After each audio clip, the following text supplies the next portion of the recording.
நமஸ்காரம். நான் ஆஸ்ட்ரோ அமிர்தா பேசுகிறேன். போன வீடியோவில் நாகதோஷத்தை பற்றி நாம் சில விவரங்களை பார்த்தோம். அதைத் தொடர்ந்து இந்த வீடியோவிலும் நாகதோஷம் விலக எந்த கோவிலுக்கு செல்லலாம், எந்த இடங்களில் உள்ள கோவிலுக்கு செல்லலாம் என்பதை பற்றி பார்க்கலாம்.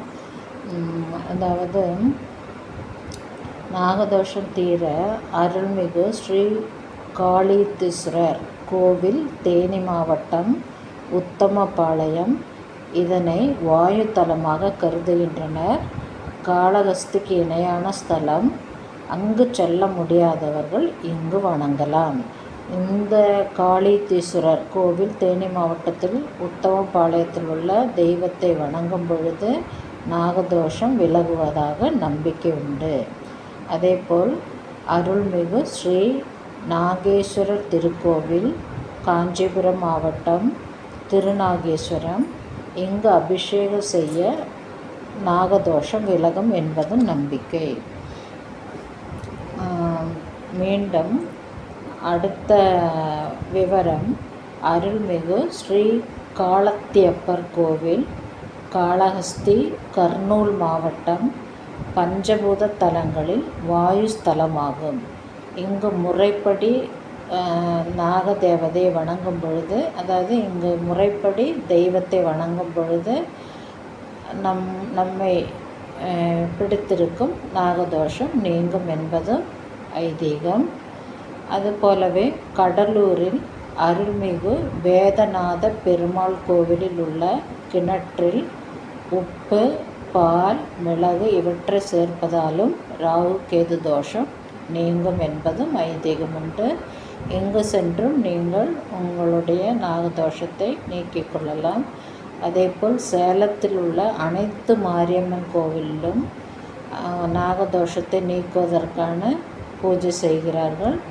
அங்கு சென்றும் நீங்கள் மாரியம்மனை கும்பிட்டு வரும்பொழுதும் நிச்சயம் நாகதோஷம் விலகுது. அதாவது நாகதோஷம் விலகுவது நம்பிக்கையான ஒன்றாகும்.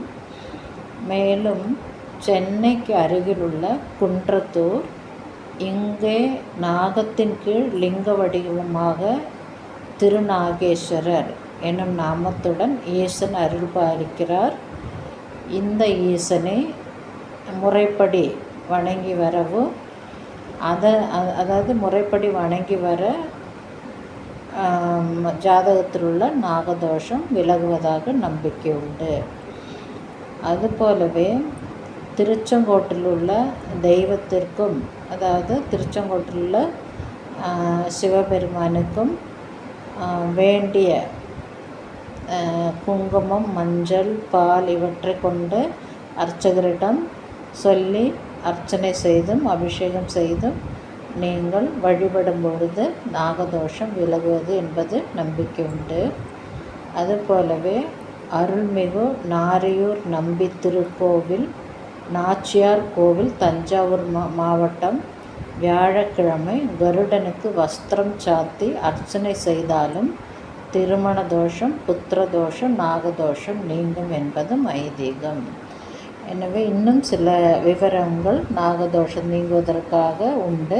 அதை அடுத்த வீடியோவில் பார்ப்போம். எனவே இந்த வீடியோ உங்களுக்கு பிடித்திருந்தால் மற்றவருக்கு ஷேர் செய்யவும், அதேபோல் சப்ஸ்கிரைப் செய்ய மறக்க வேண்டாம். Bye from astro Amrita.